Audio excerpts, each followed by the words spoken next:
All right, well, thanks again, everyone, for coming out tonight. I want to thank GSI for putting on this really cool show, and thank my father for letting us take his incredible guitars and play them, show everybody. It's a really special collection of guitars that we're going to hear tonight, and most of them are really old and just inspirational, beautiful sounding instruments.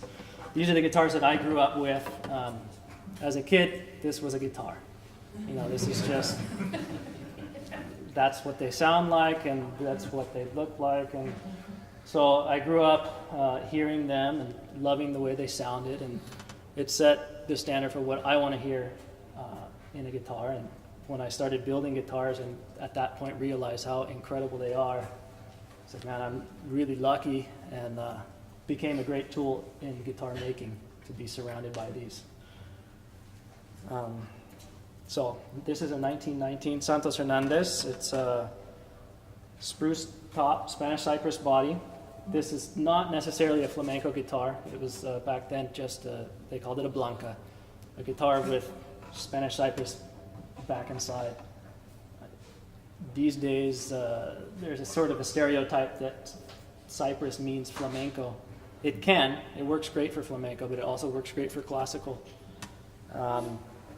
When I started building guitars, my father put me in a room with his 5 Santos Hernandez guitars. And this was one of them, and he said, spend the day with these. They're incredible. I want you to get inspired by them. And so I spent the day, I played them. I played them as a player. Sat down, and all I wanted to do was hear them and feel them, and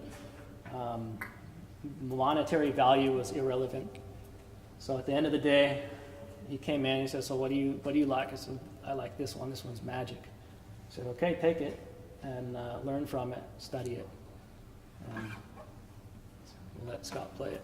And you did. You studied well. There's something about the headstock I think you were going to talk about? Oh, yeah.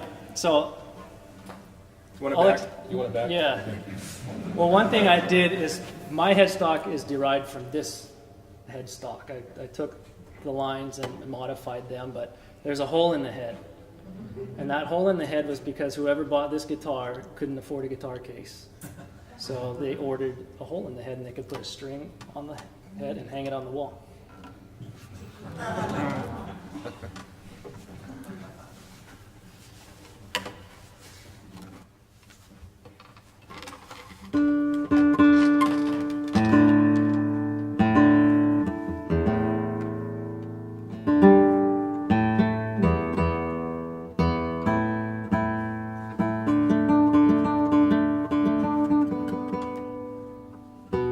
I don't have perfect pitch, so I'm going to have to simulate the 440, that's kind of about right. Let me give a couple specs. I forgot to mention. Please this.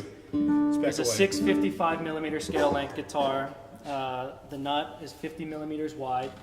The top's 1.8 millimeters thick at its thickest. The back is 2.2 millimeters thick, and the sides are about 1.5. Thin. It's very thin. It's like an eye guitar. Yes. It's an animal.